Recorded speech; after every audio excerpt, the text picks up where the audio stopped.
Hi, this is Robert Scheer with another edition, I would say, of Sheer Intelligence, the podcast series I do, but we also call this the Ray and Bob Show because we're trying to do it every week. And we're the odd couple here. Ray, for the few people who don't know him, was in Air Force, Army intelligence, I guess, originally. Well, let me just put it back. We're two guys from the Bronx. He went to Fordham, got a proper Jesuit education. I went to City College across town there and got a pretty good radical education. City College is just one of the best, I think it's the best college ever existed. And anyway, we went different ways. I became a critic of U.S. foreign policy and a journalist after years in graduate school, 4 years, I think. And Ray went into the military, enlisted, and Army intelligence, and then went to the CIA for 27 years, where he was the leading analyst under three different presidents and presidential briefer: Nixon, Ford, and Reagan. Yeah. And I'm expert on the Soviet Union. And then after leaving the CIA, he actually became a very important public intellectual, providing some insight into the deep state, as has now been made familiar by none other than Trump, President Trump. So I want to. You went historically, and I talked to you just before you went to what is now Russia, run by someone, by the way, who broke with communism and Vladimir Putin. And the U.S. liked him at first. They liked Yeltsin, who picked him to be his successor. And there seemed this was going to be a new period of cooperation with the United States. That didn't happen. And Putin is now considered this nemesis to everybody except Trump in the American establishment. But anyway, you went with Oliver Stone, the great filmmaker, who had made a terrific documentary on Putin, and you went there for the 80th anniversary since the end of the war. So why don't we begin with that? What did you see? This was last week when I talked to you, and bring us up to date. Well, the celebration was remarkable in and of itself. Western people were very few and far between, but there was a good assortment of leaders from the East and from the Middle East and from Africa. Putin, in his address, it was very interesting. Amidst all these claims by Trump and others that we won the war, the US won the war, we were the most powerful, and we were the decisive thing. In the face of that, Putin didn't do battle with those serious charges. What he said was, we very much welcomed the second front that were set up by the Western allies with the invasion of Normandy. That was a big help. We had had decisive battles before then, which had really turned the tide of the war. But we welcomed that and we acknowledged the role of the Allies. Ah, I was surprised, you know. I mean, you could be gracious under fire, but usually not when you're celebrating a brutal victory over a brutal Nazi regime. Anyhow, that's how he came off. And the Russians seem totally self confident that they're going to get by now with this war in Ukraine. And what was really interesting, Bob, was what happened immediately when we left. Now, uh, well, Oliver and I had to leave Moscow at 3:30 in the morning to get on a plane to Istanbul. You can't get from Moscow to the west very easily. You got to go through Turkish Airlines.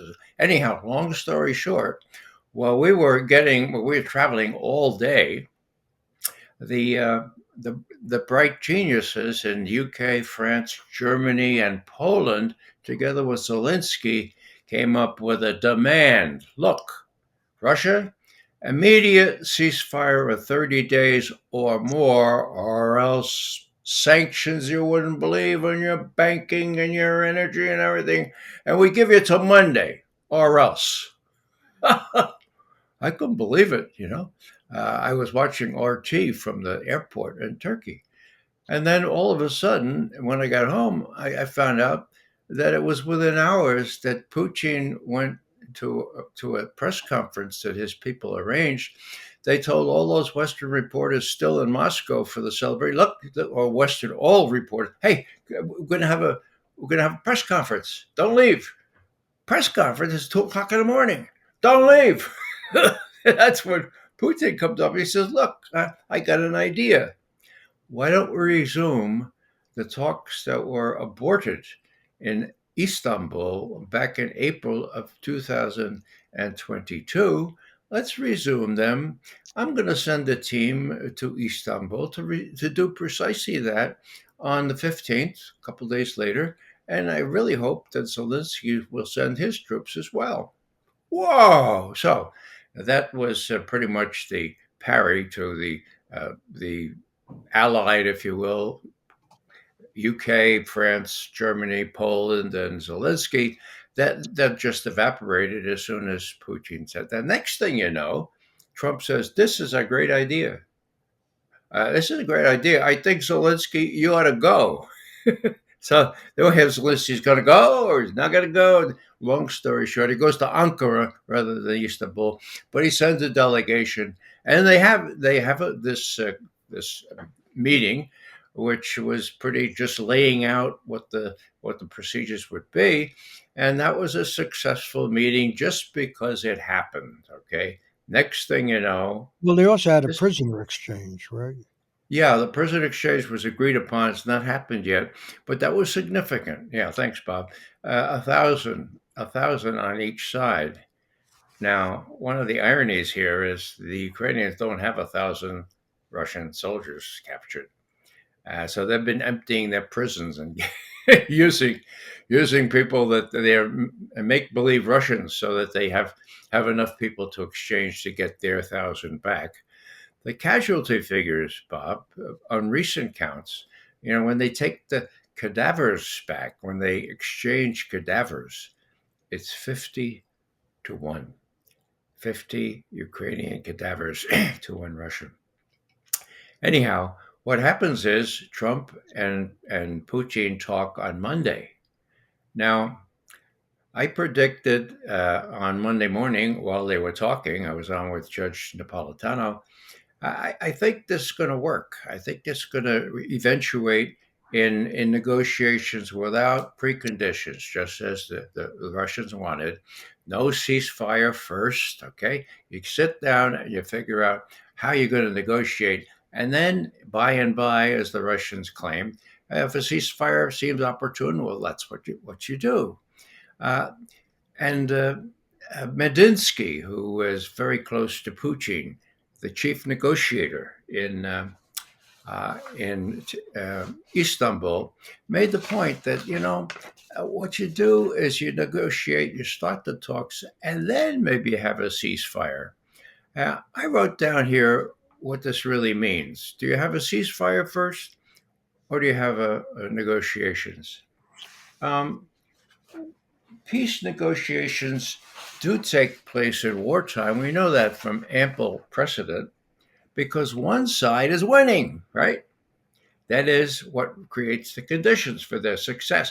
The losers make the necessary concessions, and the winners get enough of what they want relative to the costs of continuing the war. Well, that's the way things work out.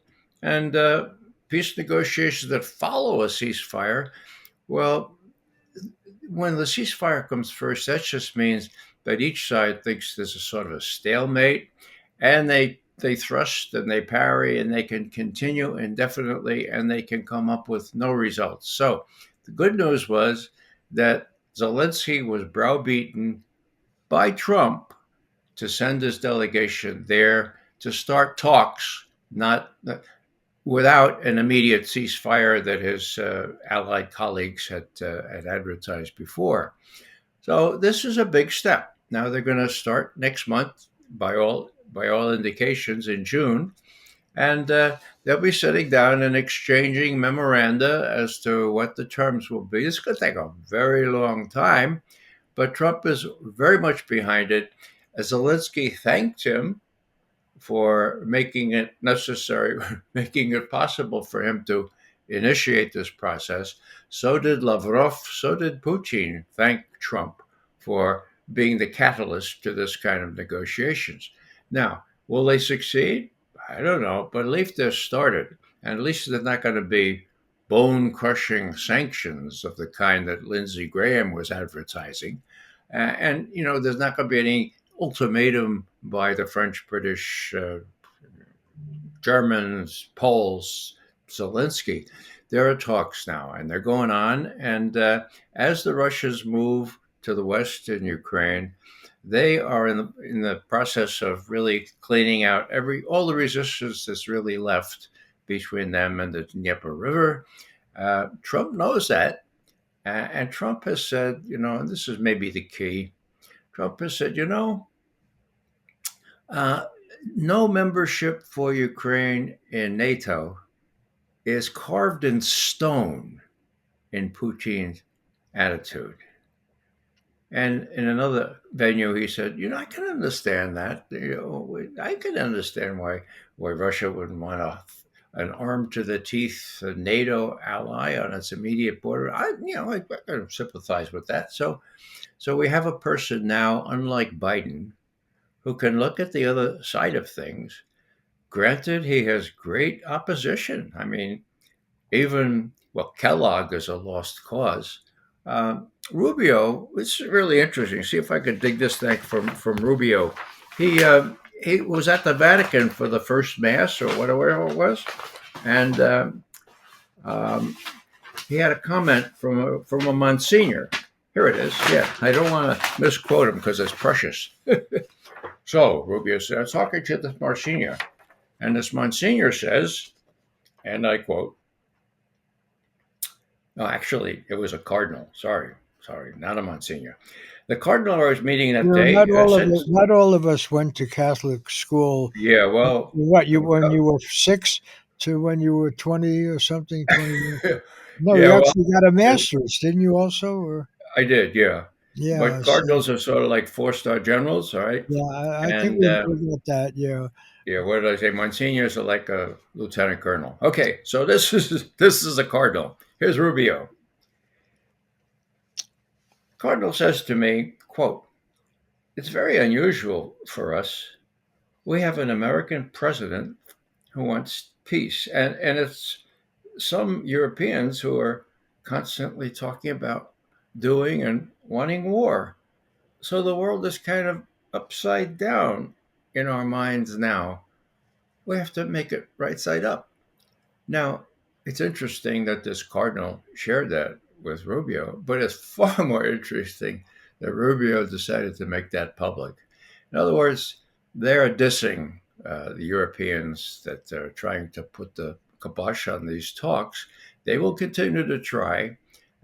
Why Kellogg is not cashiered by now is a mystery, but he's still around. So there's ample room for these people to put the kibosh on what Trump is trying to do legitimately. And I would say that there's many a slip between cup and lip. Whether he will succeed in fostering negotiations short of a complete destruction of Ukraine, well, that remains to be seen. Let me finish with one observation. This should really not come as any surprise to Americans. Um, it was John Mearsheimer. I don't know, I can't find it now, but it was him 11 years ago in the prestigious journal Foreign Affairs who said, look, the troubles in Ukraine are the fault of the West. If the West pursues a path to get Ukraine into NATO, this will result in the destruction of Ukraine. Period. End quote. 11 years ago, Bob. and he So was considered in the realist school. I mean, he's not some pacifist, Mersheimer. that's right. Yeah, he's sort of the dean of what they call the School of Realism in political science or international relations, I guess. I never knew that there were. I took Russian stuff up the kazoo, right? I never knew that there was a realist school of international relations, but then I realized there was, and that I had practiced it for 30 years in the CIA. I mean, what's the other school? Or are there other schools? Ideological, or liberal, or whatever? So, in other words, Mearsheimer bases his views on fact. I don't agree with all of them, particularly the ones on China, but he's golden on Ukraine and always has been. And here's the thing, Bob. When I asked him at a very public gathering, I said, John, you're in Washington now. Has anyone contacted you, like from the State Department, at CIA, or Pentagon, talk to you about your views on Ukraine? And he smiled and he said, Ray, never. Never in my 35 years of being the sort of the dean of the realistic school of the international relations, never has anyone from the government tried to talk to me. You So know, that speaks volumes. since we're here, it's sort of this Ray and Bob chat. I don't mind going off on some little tangents as long as we get back to the main deal and keep it under. We can't go on for hours, but keep it to a half hour or so. But you make an interesting point. Why don't they listen? And this goes to, I remember in the Vietnam War, which I was very early to go to Vietnam and write about it, and was a critic of the war quite early on. And I would constantly run into experts who knew this was crazy, knew we were committing the folly of the French, knew this would not end well. And they would always say something like what you just said about Mearsheimer. They say the government doesn't want to know. And I ran into a slogan at that time from actually Michael Parks, who was the LA Times, actually bureau chief in Moscow later in life. And he summarized that problem. He says, too good to check. They don't want to check with somebody who will interfere with their narrative of we can win this, we need to fight this, and so forth.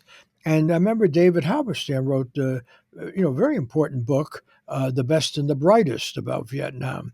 And he was the New York Times correspondent, and it was all about that. They're smart. They go to the best schools. They know everything.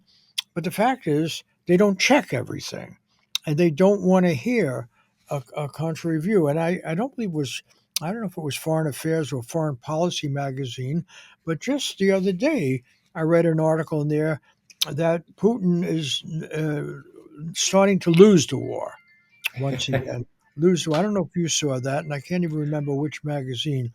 But there's always that scenario, which is what happened with Vietnam. We're turning the corner. We're winning. And they even said that after the Tet Offensive. This is proof we're winning.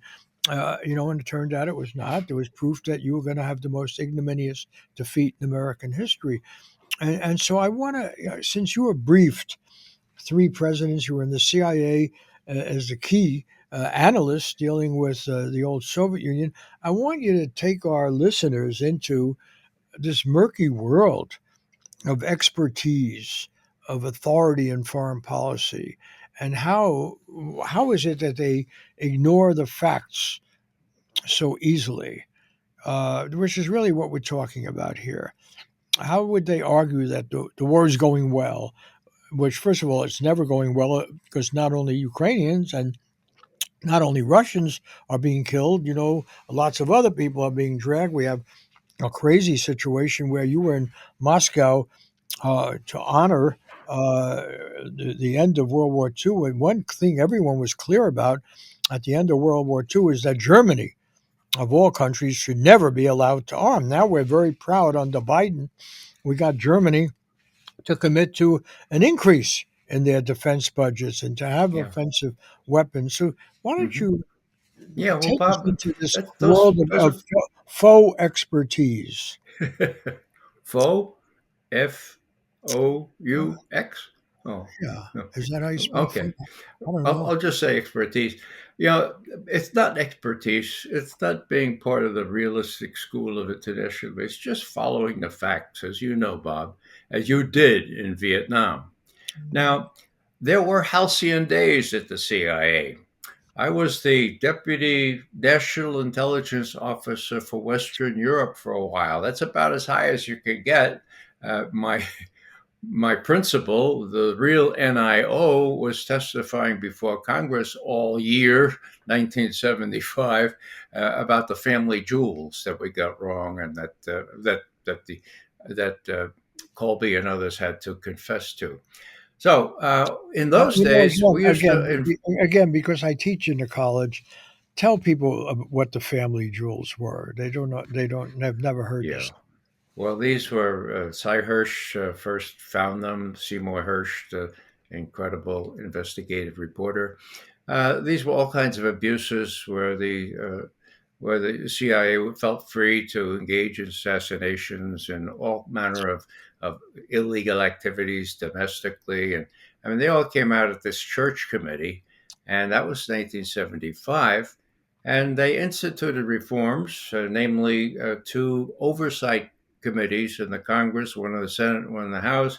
That was several years later. But the oversight committees turned from oversight committees to overlook committees. And in other words, that them right now witness the fact that the agency was torturing and forging information about Iraq, the whole business. So that's what it was back then. But when my principal, when the national intelligence officer for Western Europe was called to test, he was good. He had a good presence. So they invited him to respond to Congress questions. I was running the West European analysis and so forth. At least I was shepherding it. Now, what do? We had consultants. Chalmers Johnson, you remember him? Guy with his head screwed on right. He would come in and talk to us about Asia. He talked to us about Japan and prevented us in some ways from saying stupid things or going out off half cocked. But when Kennedy came in, he brought in Halberstam's best and brightest. They knew which end was up. They knew what Americans had to be protected from. Some of these leftist journalists like Scheer and others, okay? They know what's best for the country. You know, here's a little vignette for you. There used to be a really good show, McNeil Lehrer, okay? Now, when McNamara came out with this book saying we were wrong, terribly wrong, it really was too bad that we were so wrong. Well, um, there was a forum where McNeil and Lehrer convened McNamara, McGeorge Bundy, and a couple others, Rostow, I think. And so when the Bay of Pigs came up, and McNeil said, now there was no firing on August 4th, 1960 or 64, was there? No, you And, you mean the not the Bay of Pigs. You mean the Gulf of Tonkin. Gulf of Tonkin, yeah. No destroyer was fired on August 4th. And McGeorge Bundy said, that's right, you know. And you knew that, right, before August the 5th? Yeah, yeah, I knew that. So what did you tell the president? Here's McGeorge Bundy. Well, you know, the president's a very big guy, and he came in the West Wing that next morning, and he says, all right, Mac, we got those Tonkin Gulf incidents there. Are you going to go up on the Hill and sell that program, sell that resolution? And I said, well, Mr. President, it's not altogether clear that any shots were fired on the 4th, and we're trying to. Are you going to go up there and do that, or are you not, Mac? McNeil, what'd you do? Well, I went up and sold the Tonkin Gulf Resolution. Now, here's a guy who had been dean of Harvard College, okay? He's born with a silver spoon in his mouth. He's not going to be out on the street with a hat in his hand, right? Why couldn't he tell the truth? Why couldn't he say, hey, wait a second, you want to start a war now on false pretenses? I knew that that was the case at the time because I went down to the North Vietnamese analyst and I said, wow, you've got a really interesting piece to write tonight because there was no shooting on the 4th. He said, well, yeah, I did write it. What happened? Well, the head of the head of current intelligence came down to the 5th floor. He'd never been on the 5th floor. I never saw him before, but he said, Tom, we're not going to run that today. And I said, oh, it's an important one. Why not? Because the president's already decided that he's going to use this to make war on North Vietnam. Hello. So that's the worst of it. In other words, you have the best and the brightest telling Johnson, yeah, you can do this because we know what's best. And then in the end of course, they overruled the real analysts like Sam Adams and the people who were contesting what Westmoreland was saying, the commander in Saigon, and you had Tet, where every village, hamlet, town, city was attacked by, well, it turned out to be 500 to 600,000 Vietnamese communists in the South, precisely the figure that my colleague Sam Adams said existed, whereas Westmoreland said they couldn't be it couldn't be a larger presence than 299,000. And he forbade all the people in the intelligence section there in Saigon to add one more to make it 300,000. Now we're going to keep it at 299,000. So in the end, Johnson was deceived by the best and the brightest, right? And what did he have to do? The next month, he said, I'm not going to run for re-election. This is really too embarrassing. I'm going to start negotiations. I'm going to stop the bombing, and I'm going to go try to get some peace. Well, it's a long story, but when you're misled by these best and brightest, think about Blinken, think about Sullivan. They were Yeah, running the show, you know. So just as a little, they didn't go to City College. That's the problem. They didn't go to Fordham either, where they would have learned some ethics. They lied through their teeth, and they thought they were really special. They were really exceptional, and that era has come you and know, gone. I think maybe people don't feel this is all relevant, but this is the Bob and Ray show. So let me throw in a little footnote in that regard. Uh, I happened to be in one of those McNeil Air shows after McNamara came out with his book, and there were a lot of admissions in his. I had interviewed McNamara well, actually, when he left office for that night, had a confrontation with him actually at Harvard, at the Kennedy School. There was a whole incident, so I knew him and I knew the story, and he actually, he was proud of the fact that he'd gone to Berkeley, where I had been in graduate school, not at the same time. So anyway, on the McNeil show, they had me on and to talk about his book. And I pointed out that the book, while admitting the deceit, the lying, and so forth, really did not take any ethical, moral responsibility. This is just how it goes. That is the key thing.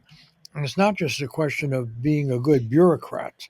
And remember, McNamara was supposed to be not just one of the best and brightest, he was in this Ford genius category, really smart people.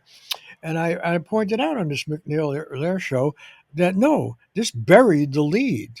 The lead is how easily lies are accepted by people of power because they wanted the lie to be the truth. And we've seen that over and over and over again. That was too much truth for NPR.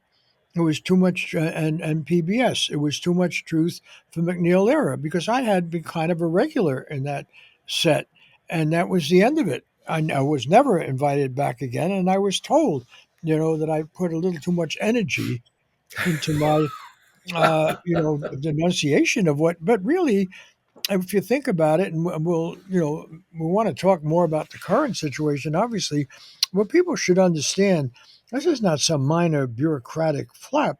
Because of that decision to invent that Gulf of Tonkin attack in August of 64, uh, somewhere, McNamara at earlier point had said 3.5 million Vietnamese died. Right. The fact is, the Indo-Chinese, Cambodian, Laotians, and the Vietnamese is probably closer to 7 million. It was devastating to all of this area. And ironically, there was never any strategic reason to take on Vietnam. As proof is, Vietnam is now considered a strong possible ally of the United States in the confrontation with China. Vietnam is still a communist country. China is still a communist country. And they've never gotten along. They didn't get along during the 1,000 years before communism existed when China was the power over Vietnam. They didn't get along when they both were communists at all. They had constant, and that with the defeat of the U.S. in Vietnam, this goes to the whole: what is the value of intelligence? You know, here we are there, presumably to make the U.S. safer, make the world safer. We have to stop communism. We have the most, as I said, ignominious defeat we've ever had, and that was always said: you can't pull back. because then they'll be emboldened. The Chinese communists, they'll attack us here. Just the opposite happened. Communist Vietnam and Communist China, as the consequence of our defeat in Vietnam, they went to war. They Mhm. went to war over border disputes, and they're now threatening each other over, artificial islands in the Pacific. I mean, it's startling. It's an exercise in stupidity rather than wisdom, but by design. Too good to check. Too Yeah, good too to be good to ruled check. by facts and logic. Yeah. We know what's best for the American people, and that's what we're going to tell them. Yeah. Yeah, yeah. Like Yeah. about Well, there Biden. was, Like you were, about Biden, we're going to lie to the American people. I was going to ask you about that, so we can wander a little bit here. Take another few minutes if you have the time. But actually, think about that. You and I have been discussing what is the Biden administration doing? Why are they doing this? Why are they doing that? Well, there was no administration. Somebody's out to lunch. He's having a good hour. This is a guy who had the power to destroy all life on this planet. He had that power. And they never let us know. These very smart, decent, wonderful people who worked with him, including Kamala Harris as vice president, had to know this, right? Mhm. Including Schumer and the Senate had to know this. They met with this guy. including They knew. including the media. Yes. Well, tell us more about that. Because no, really, you've been on the inside. You briefed people like Richard Nixon and Ronald Reagan and Gerald Ford, and the media sometimes got it right, sometimes they were vigilant, sometimes they weren't. Here is a situation which we now know very clearly.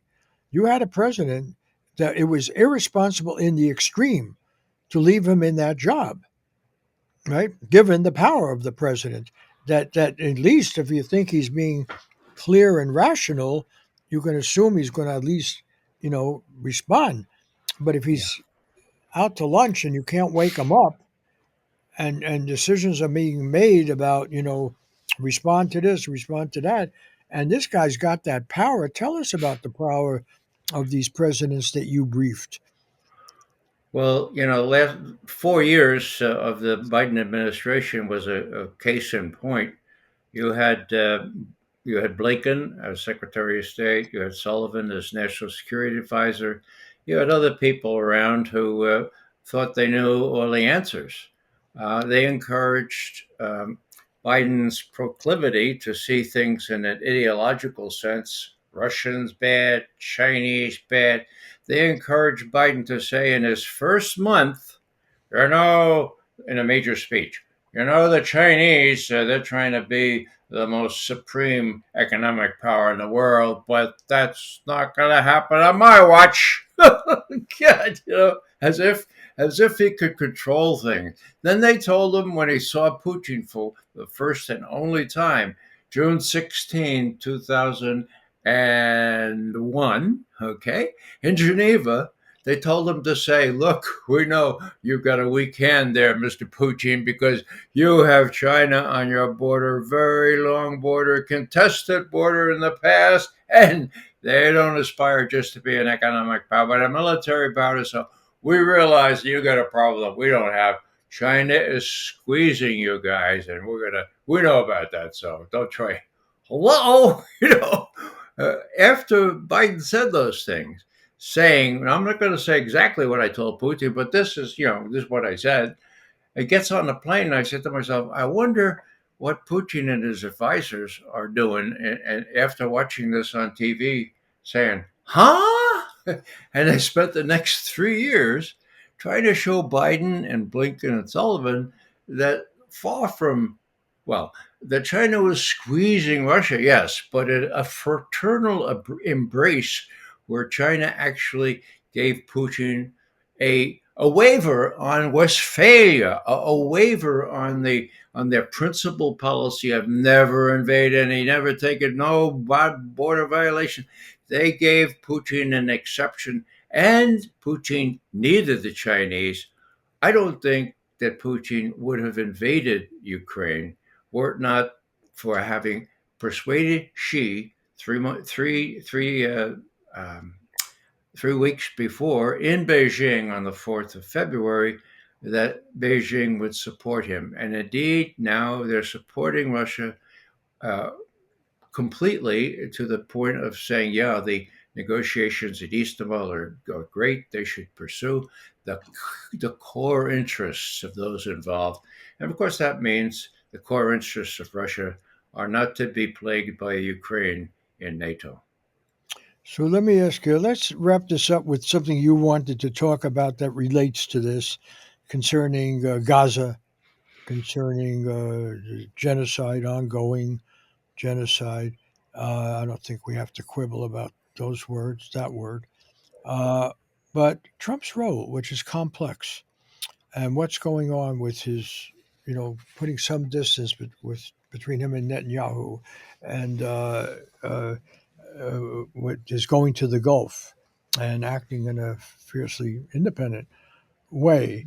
And I think this is, it's interesting because you briefed the president or the White House under Richard Nixon.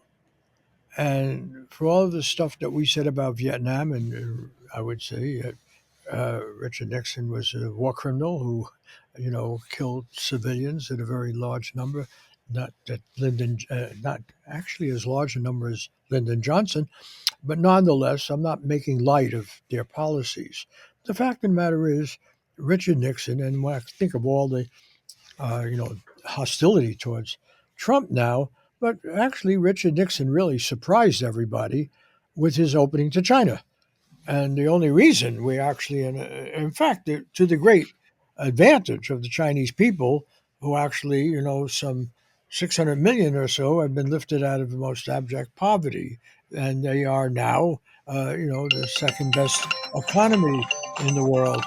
And so the question is Trump? We talk about the Nobel Peace Prize or something which they gave to Barack Obama before he'd done anything. Uh, you know, this pivot of his, I don't know. I would like your assessment of it because it seems to me that he's doing something that I never expected he would do. Let me put it a different way. It seems to me the main tension in the world right now is by people who believe that American hegemony, American exceptionalism is necessary to the survival of civilization and enlightenment. I say broadly. And that's pretty much the consensus until Trump in American universities and elsewhere. Now with Trump, there's questioning about American hegemony only because Trump is such an unappealing figure. But the fact of the matter is that was all my time in American colleges and graduate school, everything. American hegemony was just assumed by everyone, uh, and and so even though we were in Vietnam, that's an accident. The Iraq War, that's an accident or an overreach, poor intelligence. But basically, we are the most enlightened people in the world, and we have the best system, and people should trust us. And we make mistakes. I wouldn't call it torture, they said, but enhanced interrogation, not good. We shouldn't do it again, but never that we could possibly be the center of madness, the center of evil, the center of horrible things happening, warmongering, and so forth. And the counter view, which has brought together an amazing collection of countries that I thought, given their different systems, would never get together, this multipolar world, which somehow brings Saudi Arabia in contact with Russia, in contact with China, India and Iran, China together. Now China helps negotiate a solution between Pakistan and India. China brings Iran together with Saudi Arabia, so right? much for the famous Sunni Shiite dispute. And so there's this idea of a multipolar world, imperfect as it is, but then it manages to do what the UN was supposed to do, get people of different ideology, different religions, different economic systems together to talk about their common win-win solutions and to avoid war. And ironically, we're making more. I know I could be being wildly optimistic here, but it seems to me Trump has moved us in that direction, despite, or maybe because of this America First obsession of his, making America great. Part of his calculation is that America is great, but it can't be great if it has to manage the affairs of the world. And what he wants to do is get the best deal possible for America. Okay, that means make your cars here and do this and trade concessions and so on. You can disagree or agree with it, but the fact is that's why he has a base in America, including in the election. Maybe not as much now because he goes off the loose end all the time. But the fact of the matter is, there's a place for American, even jingoism, in a multipolar world. After all, these other countries are led by authoritarian figures. I'm not defending authoritarian figures, but if you think of Modi in India, he's asserting, yes, he's got all the failings and so forth. Trump has enormous failings, but at the heart of it is India has to be great again. And of course, Mhm. Xi believes China has to be great again. And of course, Putin believes Russia has to be great again, and Lulu in, Brazil has to be great again, and Scheinbaum in Mexico thinks Mexico has to be great. Those are all legitimate, and even small countries should be great again. Okay, so I would like to end this and take a little more time to consider Trump and what he's doing, and bringing it back to Gaza and Israel, which and Palestine, Israel. How do you see what's going on there in the context of a multipolar world and Trump actually reaching out to the Gulf states? Yes, he's going to sell them a lot of military equipment. Yes, he's going to make a lot of money, but that's all in the context of make America great. But it's recognizing that they have power that they have to be dealt with.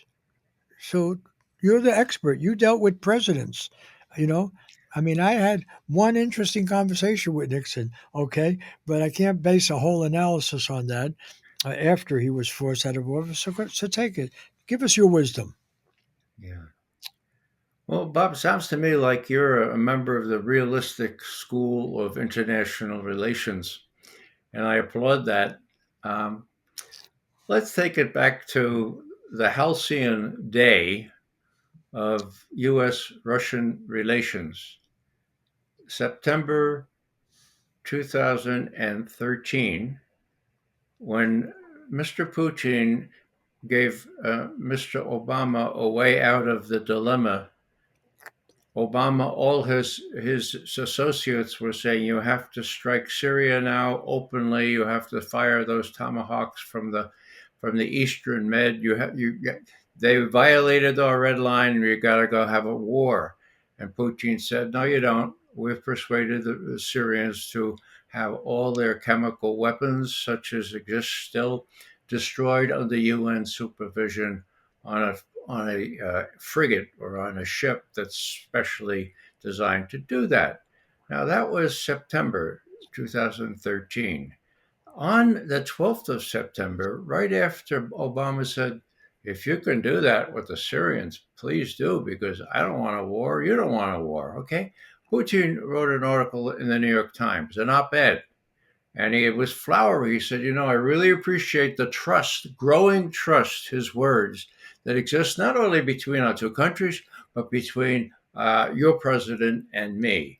The only thing I object to," says Putin, "is this concept that they're exceptional countries. As President Obama said just last week in that major speech, I don't think there are exceptional countries. I think there are big ones and small ones. There are ones that are closer to democracy and others that are far away. But when God looks down at all these countries, he considers them all equal."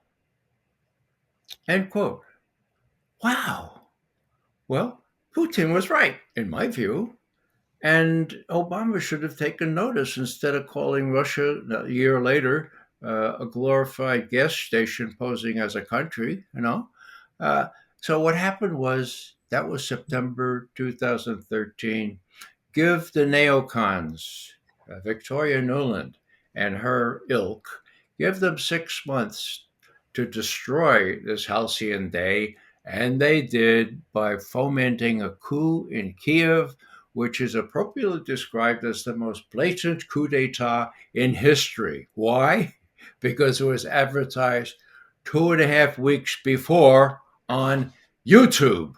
with an intercepted conversation where Victoria Nuland is saying exactly what she's going to do, including naming the new heads of the government in Kiev. We know it's authentic because she used some cuss words in talking about the EU. The ambassador to Kiev on the other end of the conversation was saying, "Oh, but the EU is not going to like this kind of cool stuff," and she said, "F the EU." And that's right on the tape, right? That was 2.5 years before. Well, 2.5 weeks before the coup. And what'd she do the day after that was released? She said, "Oh, I'm really sorry, EU. I really hold you in great esteem. I didn't mean to F you. I just said, now, so authentic, of course it was authentic. Did it happen? Yeah. Where was Putin? In Sochi, finishing up the Winter Olympics. They thought they could do it, and they did do it. And that was the beginning of the end of this decent relationship. And then when Trump came in, he tried to repair the relationship and was buffeted about at every turn, uh, called being in Putin's pocket and so forth. So this time, I think he's genuinely interested in creating a decent relationship with Russia. He knows what went down during his first term. He knows that Obama knew damn well that Russiagate was invented by Hillary Clinton and what's this guy Sullivan, Jake Sullivan, that there was no Russian hacking of the DNC, and Obama threw out 35 Russian diplomats anyway, even though he knew damn well that was just a fabricated thing. Now, there's a lot to repair.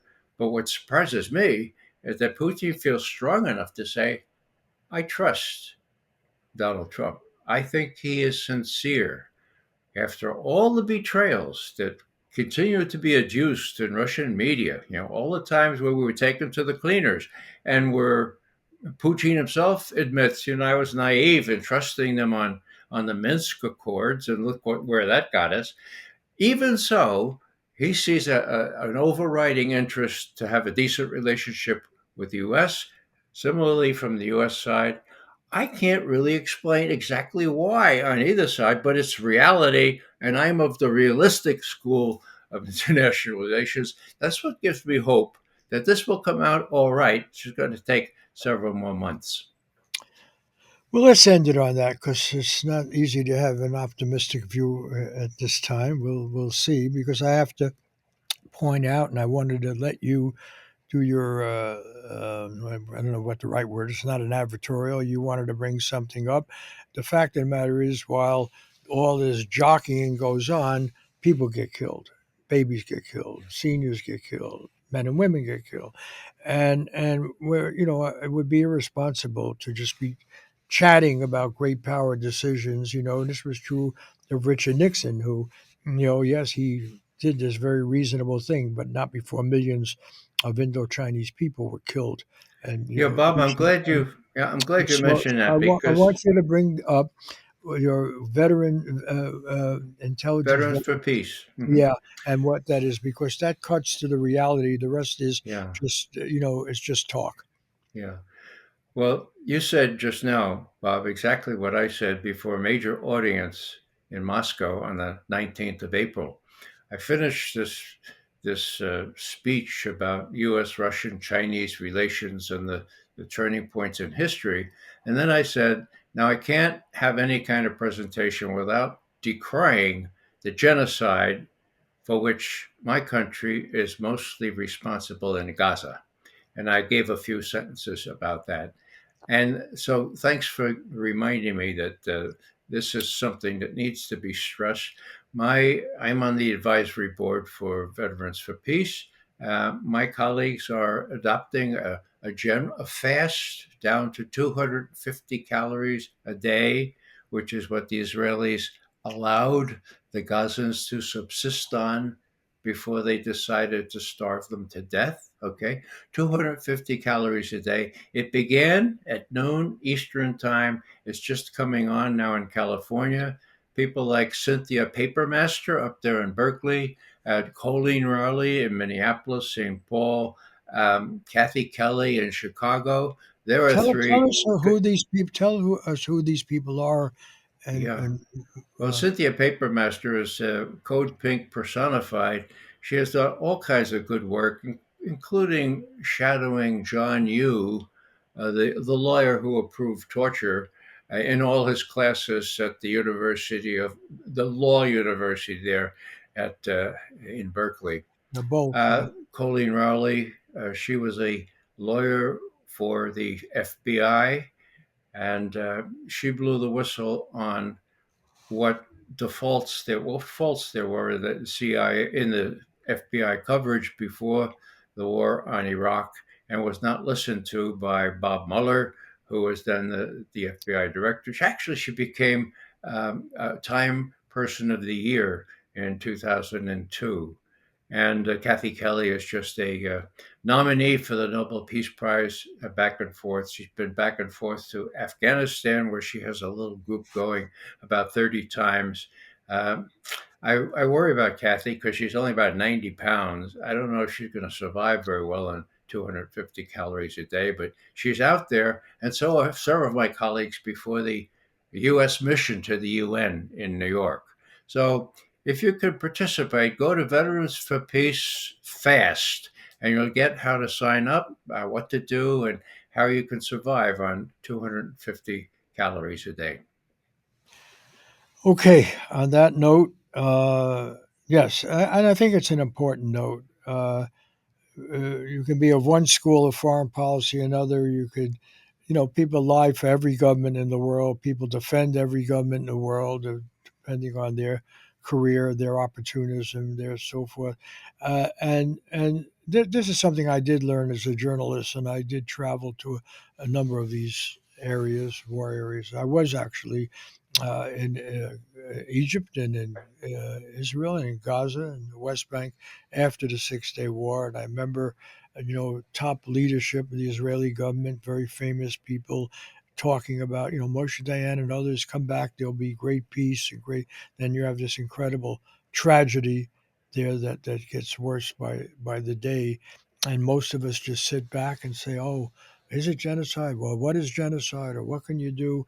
And then, yes, there's this, killing, tragic killing of people working at the Israeli embassy, and then that takes attention away from all the tragic killings of what is the number now? The number of people have been killed in Gaza, you Well, know. they're being saying about 56, fifty-seven Yeah, thousand, but yeah, that's just the people that they dug out of the rubble yeah. and identified Right, somewhere. but that It's doesn't twice that excuse at least. it doesn't excuse any of these acts of war, which are everybody has to remember they're aimed at civilians, primarily. That's the whole thing. It's how you get the advantage. You terrorize. Use the word terror. There is no modern warfare that does not involve terrorizing. That's what a 2000 bomb does. It's an instrument of terror because it's aimed at civilians. That's the thing. We've got to cut through. They are inherently weapons of terror. Anybody who engages those is, by then definition that we have suggested to the world, a terrorist because they cannot avoid Mhm. civilian death and intimidation and Yeah. fear, which is what terror is all about. Yeah, and Bob, as for us, we cannot be bystanders. You remember Abraham Heschel from the Vietnam days, uh, an incredibly progressive rabbi. He said, who when marched with Martin Luther King. that's Yes. exactly right. Yeah, Abraham Heschel, look him up. Um, he said, look, when evil happens, not everyone is responsible, but everyone is accountable for doing something to stop it. That's where we are right now. The children are being murdered in Gaza. It's no longer possible to wait around and make pious rhetorical stations like the Pope has traditionally done. We need to do something about it. We need to put our bodies into it. And if you're old like me, well, or like Bob, I suppose, you have a special advantage. Maybe I haven't mentioned this before, but Americans don't like old people to get beat up or arrested. Now, young people, they got to come into the forgot. I ain't raising hell and all this. But old people, no, they care about that. So You've got a special advantage, you people that have this color hair. Put it into play. Make sure that young people are edified by your devotion to justice, because justice is the precondition for shalom, for peace, and for ability to change this world. So, uh, Martin Luther King said, "There is such a time as too late." It's getting to be that time right about now when thousands of children are perishing, what, from bombs? Partly from bombs, but mostly from hunger, starvation. All I right. apologize On for that being so note, emotional, but I'd never run into anything like this before. And I'm around, well, I'm 85. Okay. yeah. Uh, okay. I just stop at the that you never run into it something like this before. Unfortunately, I don't know what you mean by that, frankly, because the horrors of attacks on civilians have been the Well, that we norm. were responsible for, Bob. What I mean is, it would end if Trump called Netanyahu today Yeah, and said, "Stop it," it's yeah. the arms, But it's the money, it's you know what Netanyahu has said, and there's something profound about it. What he has said. Who are these people lecturing me? Who are these people? And there's a pointed criticism of the United States. We did kill. That's what happened in Vietnam. That's what the carpet bombing, and Agent Orange and everything. It was all aimed at terrorizing civilians. Now, I'm not obviously not giving Netanyahu approval here. What I'm saying is there's a sick logic when he says, "Who's lecturing me?" Because the fact of the matter is, uh, the ability of so-called civilized nations to look the other way, and of course, this does extend to the German people during their time of the most extreme shame, and one could argue. The fact is, and Americans, carpet bombing in Vietnam, drying up the sea that the farmers were living in, and so that they could survive. Uh, Unfortunately, what we have here is a repeat of human history and a repeat that the whole world had pledged never to happen again. Never again. But it is happening. It's right there, right now. Yeah, Bob, my answer to that, and that's what we get a lot from Zionists. You did it first. You criticize us settlers. Look what you did to the Native Americans. Yeah, all right. That was then.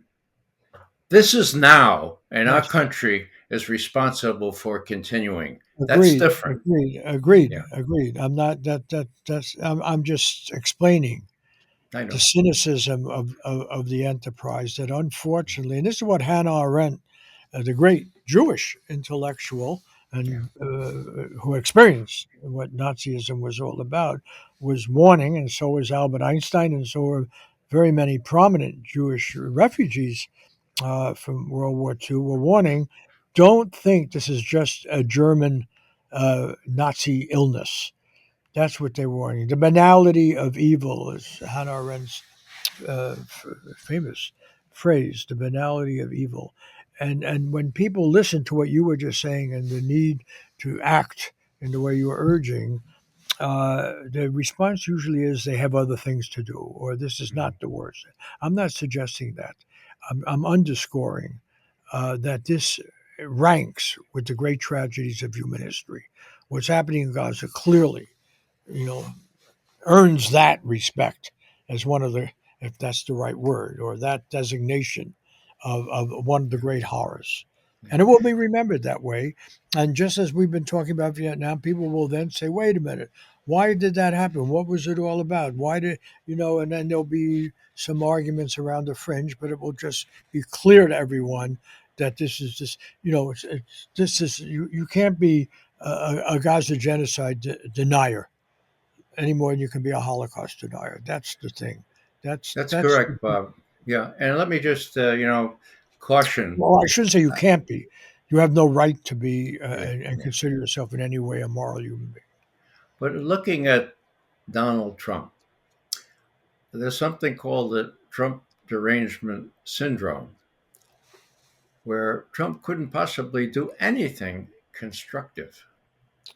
That's insidious. It's Dr. Jekyll, Mr. Hyde. Trump is doing something constructive with respect to Ukraine and Russia. He's doing something abominable in respect to Israel and Gaza. So, all I'm trying to say here is it is possible for educated people to discriminate between these policies and to say, well, this one's a good one, and I believe it is good, and this one is a horrible one, which we ought to stop. Mm. So, let's not paint with too broad a brush with respect to Mr. Trump. I never was a fan of his. I used to say, and I still say, that he was the worst president the United States ever had. And I think he's proving that now again internally with his domestic persecution of people who do not need to be persecuted or thrown in jail or sent to El Salvador. But he's doing something really good on Ukraine. Lots of people are against that. Let's not add to the obstacles that he I can't. faces on that Since this score. is the Bob and Ray show, I have to push back. I'm sorry. I swore I would stop this. We're now at an hour. But when you say he's the worst president, was the worst president, come on. That's part of the Trump derangement syndrome. Yeah, You know, okay, all right. what wars did he get us into? How many did he get killed? How close did he bring us to nuclear disaster? He's not the worst president. And again, we all fall into this. Somehow, when our side, the people we have voted for, kill huge numbers of people, we find rationalizations, or we say, well, it got out of control or whatever. And I'm sorry, there's no way I can just sit here after all of our discussion about, the Gulf of Tonkin, lying deliberately to the American people by Lyndon Johnson and using that as an excuse to kill, so many millions of people. No, Trump, by that standard, I'm sorry. Somebody's got to say, wait a minute. That also is Trump derangement syndrome. Sorry. Yes, there's a lot of reasons. I think the immigration policy is one of the most loathsome policies this country has ever entertained. That's what I have in mind. Yeah. Is it as loathsome as slavery? No, not yet. So we have to keep in perspective that what this was the lesson of our Constitution. Let me end with an editorial. The lesson of our Constitution, the redeeming brilliance of our experiment, was that all systems, all people have a capacity for evil, extreme evil. And we have to check that capacity. That's why they believed in a notion of limited government. That's why I assume, unless you believe limited government is only to protect the rich and prevent regulation of the rich. But if you seriously take the idea that power corrupts and absolute power corrupts absolutely, and I have to think that at least Tom Paine believed that, but I have to think, Jefferson, Hamilton, yes, I have to believe that. At least they attempted to enshrine it, checks and balances, individual rights, the Bill of Rights, and so forth. Three Uh, branches. and yes, three branches of government. Has Trump been the worst president in that regard? No, I just have to push back. That doesn't mean we're defending anything that he's doing there, or that doesn't mean that Lyndon Johnson didn't do any good things, you know. But we really have to recognize the potential for corruption and evil is there in all of them, and unfortunately was exhibited by all of them on different occasions. So I'm going to leave that with my editorial. I'm sure we'll meet again next week, and you'll correct me, but I'm not going to give you that chance. Now, I want to thank our executive. Well, first of all, I want to thank the JKW Foundation in memory of Gene Stein, and it's particularly appropriate, great writer who actually coming from a very prominent Jewish family and very concerned, certainly about anti-Semitism, was one of the rare voices to speak up in support of people like Edward Said, who were talking about the rights, the human rights of Palestinians, for quite a long time. So, particularly good moment to pay